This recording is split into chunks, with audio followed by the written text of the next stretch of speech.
พี่น้องเนาะมาอัปเดตห้องน้ำพี่น้องเนาะว่าสร้างเพิ่นเฮ็ดแล้วหรือบ่หรือว่าจังใดพี่น้องเนาะก็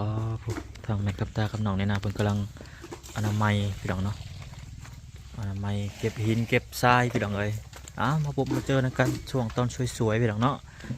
มาเบิ่งว่าสร้างเพิ่นเฮ็ดแล้วเรียบร้อยบ่เมื่อวานนี้บ่หน่อยกลับไปก่อนมักขี้หินกำลังนั่นอยู่พี่น้องเนาะทางแม่กับตาเพิ่นกำลัง เก็บมักขี้หินท่อเนาะคือทาง FC เพิ่นก็ว่าบ่ใส่ท่ออากาศบ่เนาะก็ใส่แล้วพี่น้องเนาะเพราะว่าเมื่อวานนี้ยังบ่แล้วพี่น้องเนาะมื้อนี้ก็ถือว่าใส่เป็นที่เรียบร้อยแล้วพี่น้องเนาะ ซบใส่แล้วอันนี้ก็เอาปูนใส่ปลามันแห้งพี่น้องเนาะปูนโอบ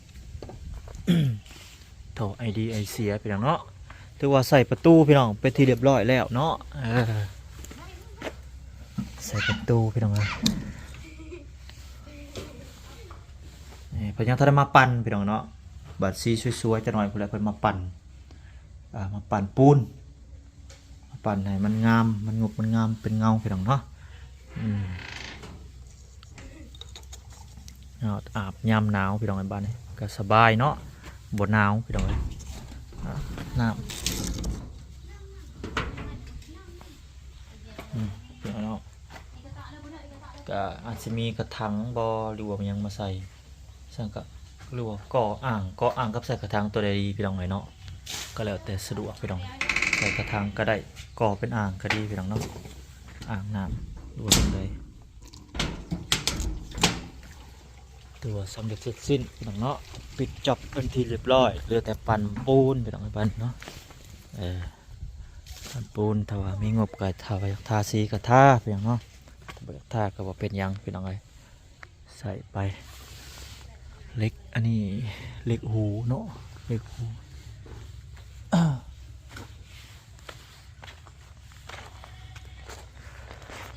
นั่นเนาะพี่น้องถ้าใส่ได้เลย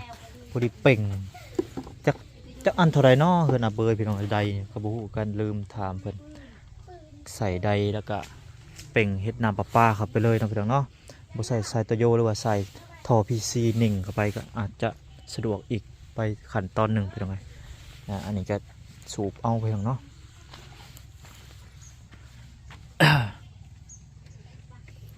ดินทรายกับเรือลายอยู่ไว้เทพื้นพี่น้องเนาะเทพื้นเฮือนหรือว่าเทพื้นนำบาดาลนำหรือว่าสีใส่แต่ได้ก็พอก็มีงบก็ใส่ได้ก็ดีไปอย่างหนึ่งพี่น้องเนาะถือว่าคักแล้วหลังซ้ำนี่ก็ได้เนาะตอนนี้เก็บหินสบายดีน้องแน่น่าเก็บหินเอาไว้บ่โอเคเก็บไว้รถเอาไว้จะในเทพื้นอีกนี่แต่ว่าห้องน้ำติดจบแล้วพี่น้องเนาะขันเหยียบนี่ครับถ้าปูนมาบานาอีกสิเทอีกพี่น้องเนาะแต่ว่าทางงบทางบ่อละบาพรผลผลิตต่อเติมตัวนี้ต่อเนาะอาจสิลาดไปนี่เลยพี่น้องลาดให้ตอนฝนตกมันเปื้อนนี่เคยได้สิเลยมันมูดุดถอกปูนใส่บริดุดยันหูดังวืดอยู่ บนมูดุดเนาะถอกเทไปเอากีดินคูนขึ้นจักน้อยท่านี้ก็คูนขึ้นจักน้อยคูนขึ้นแล้วก็เทพื้นถือว่ายามฝนนี่ก็โบเปื้อนพี่น้องสะดวกสบายไปอีกขั้นตอนนึงเกษตรสวนผักละเล็กละน้อยเนาะพี่น้องเนาะอยู่ในนี้เฮ็ดสวนผักหอมๆน้อยปลูกผักบัวผักชีผักหอมไปพอได้ใส่เจียวเดี๋ยวไปซื้อไม้เพิ่นมาปลูกไว้พี่น้อยพอได้กินปลูกหมักถั่วแคมหัวปลูกหมักถั่วหมักแตงเนาะให้มันขึ้นล่ามขึ้นเป็นต้นนะ ปลูกหมักบวบให้มันขึ้นกกอันนั้นเลยเด้กกหมักกระถินกกหมักซีดากกหมักดาพี่น้องปลูกตามแคมไปให้มันเครือตัวได้สนิทเครือแล้วมันอยู่แคมหัวพี่น้องนี่คืออยู่ทางหลังนะปลูกสนิทเครือมันลามเครือหัวเลยหัวเพิ่นยังทะเลเห็ดเพราะว่ายังเห็ดห้องน้ำอยู่นี่ปลูกสนิทเครือไปทางหลังเนาะพอได้กินหมากมันหมักบวบหมักถั่วหมัก แตงหรือว่าหมักหยังก็ได้เดี๋ยวมันเป็นเครือนี่เก็บไม้เศษออกจากนี่ปลูกไปพุ่นท่านี้กับพักบัวพักหอมสิได้อยู่พี่น้องเลยมื้อนี้เป็นวันเสาร์แม่นบ่น้องแน่นนะวันเสาร์บ่ได้ไปโรงเรียนมื้อนี้แม่นอยู่เฮือนมื้อนี้บ่ได้ไปขุดเขียดว่ามื้อนี้บ่มีหมู่หมู่เพิ่นไปไสออกโคกแล้วบ่มีหมู่บ่กล้าไปแล้วเนาะโอเคมื้ออื่นเด้ว่างอยู่บ่สะหมู่บ่ฮู้ลองถามเบิ่งขุดกบขุดเขียดพี่น้องเลาะโคกไกลบ่อยู่ไสไปทางใดโคกเนาะขี่รถไถไปเนาะรถจักรไปได้บ่ได้อยู่เนาะใกล้ซ้ำบ่ฮอดบ่จุดซุมไปฮอดตอนนี้กล้วยโยกจุดซุมลิซไปโคกไปคือทางยากแฮงแล้วบ่ยากบ่หนทางไข่เติบได้ใช่เก็บหินไว้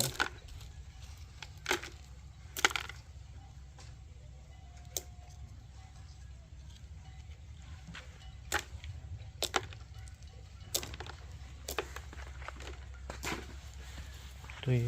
โอ้เบียร์บอกผิดพี่น้องเปิดมาปลูกได้ดิเนาะ มาปลูกดีแหละเอาเบียร์บอกผิดมาปลูกไว้พี่น้องเลยคักแล้วปลูกพอบริซื้อเพิ่นซื้อเท่าละ10,000 5,000กับ10,000กับ10,000พี่น้องกับเบิดเงินหลายเติบเอามาปลูกไว้นี่บ่ได้กินก็ได้ขายเนาะถือว่าเป็นสิ่งที่ดีพี่น้องเนาะเครื่องปลูกของฟังถ้าปลูกไว้แล้วก็เฮาก็รดน้ำเพื่อเท่านั้นพี่น้องเขาบ่อยากรดกับปลูกไก่น้ำบาดาลเฮาล้างถ้วยล้างบ่วงสักเครื่องสักคอมันก็ไหลไปพี่น้องมันก็เฮาเฮ็ดใส่บ่อนที่ว่าเฮาเฮ็ดบ่อน้ำเนาะบ่อยากรดก็เป็นอีดีอีกอย่างหนึ่งเนาะเฮาเฮ็ดไก่น้ำบาดาลพี่น้องถ้าปลูกไก่น้ำบาดาลมันเฮาบ่เมื่อยรดสิ่งที่เฮาเฮ็ดมันก็รดเองมันแล้วพี่น้องเนาะรดแบบอัตโนมัติเลยพี่น้องสักเครื่องสักของบ่หรือว่าเฮาล้างถ้วยล้างบ่วงแต่ว่าทางนี้ก็ผักบัวเนาะปลูกผักบัวทางนี้อาจจะได้โหดพี่น้องเพราะว่าปลูกไกลกันบัวบอกพริกนี่มันถึงน้ำแสบน้ำเค็มมันสิตายบ่หรือว่าจังไดเนาะบ่น้อยกับบ่ฮู้คือกันพี่น้องถึงน้ำแผบน้ำเกลือเนาะอันนี้ก็บ่ฮู้คือกันพี่น้องมักพริกนี่สิตายหรือบ่ตายผักแนวอื่นอาจสิงามอยู่เนาะมักพริกนี่ก็สิบ่ตายติเนาะพี่น้องมักพริกมักเขือมักแข้งนี่อันนี้มักเขือนี่ท่านนี้ก็ผักบัวนี่ปลูกอยู่ไสก็ได้พี่น้องหมอนี่ถือว่าปะอยู่ซื่อๆก็ยังออกเลยเนาะใส่ตุ๊กน้ำสะอาดนี่ตัดกับโป่งไว้ในน้ำก็ยังออกพี่น้องผักบัวปลูกง่ายสุดปลูกอยู่ไสก็ออก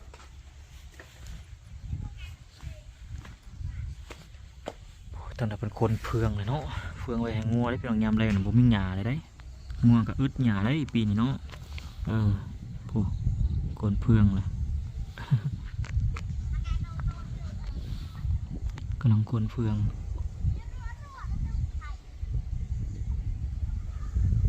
สลุดไทย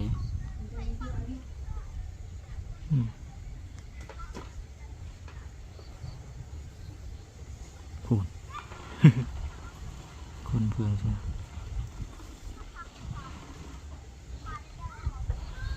ตีกันเลยหยอกกันเลย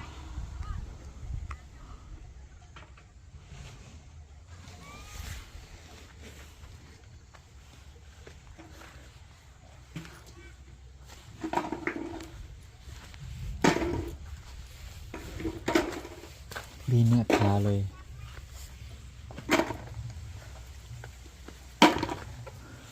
ไม่ไปบ้านพี่น้องเนาะ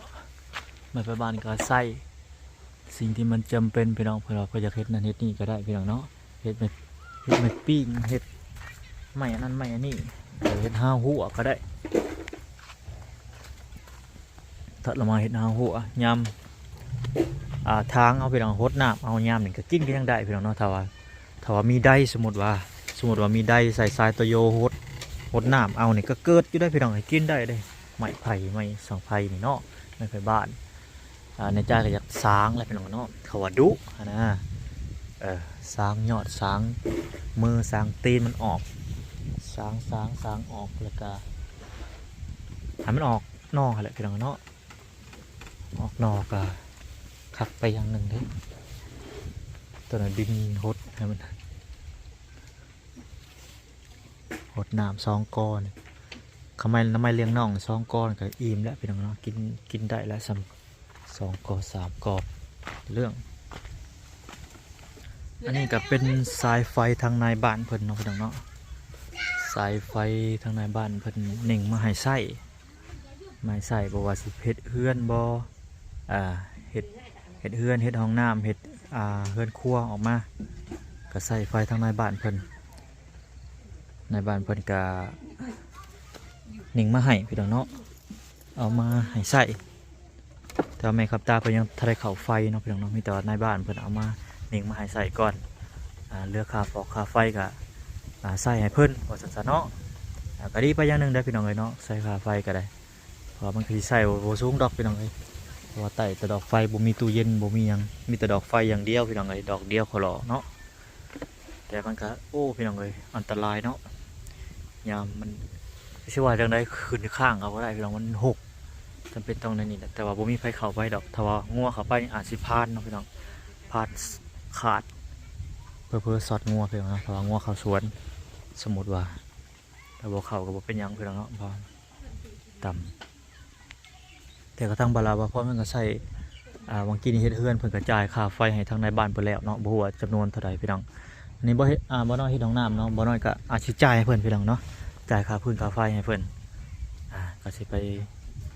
จ่ายค่าไฟไปสอบถามเพิ่นก่อนพี่น้องเนาะมันก็สิเอาเงินให้เพิ่นพอได้ใส่ค่าไฟก็สวน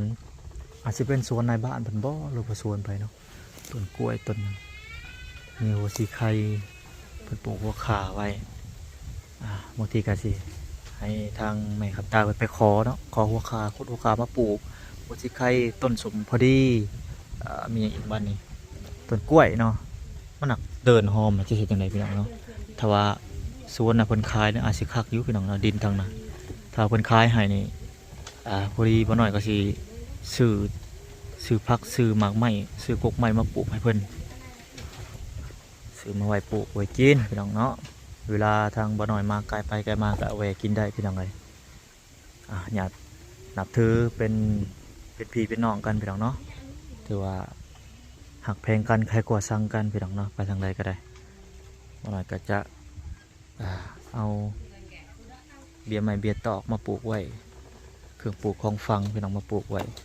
ไปมาพยายามแหวกกันพี่น้องเนาะเป๊ปซี่พี่น้องเนาะก็มีความสุขไปอย่างหนึ่งพี่น้องเลยอยู่ในบนโลกนี่ก็บ่มียังหลายพี่น้องมีแต่มนุษย์สัมพันธ์นำกันเพื่อแพร่ส่งเสริมมีหน่อยให้สมหน่อยมีหลายให้สมหลายพี่น้องเนาะมีสันใดให้สันนั่นคือเพิ่นว่าแหละพี่น้องเนาะทานหลายก็บ่ให้ทานหน่อยก็บ่ว่าพี่น้องมี10ก็ให้ทาน5มี5ก็ให้ทาน4ถ้าบ่มีดีๆทุกคนให้นบมือไหวว้าวดีๆก็ยังว่าบุญพี่น้องเอ้ยเนาะคำว่าบุญนี่พี่น้องเอ้ยเนาะทดแทนได้ทุกสิ่งทุกอย่างพี่น้องคำว่าซื่อๆก็เป็นบุญกุศลแล้วพี่น้องว่าแต่สิ่งดีๆเนาะ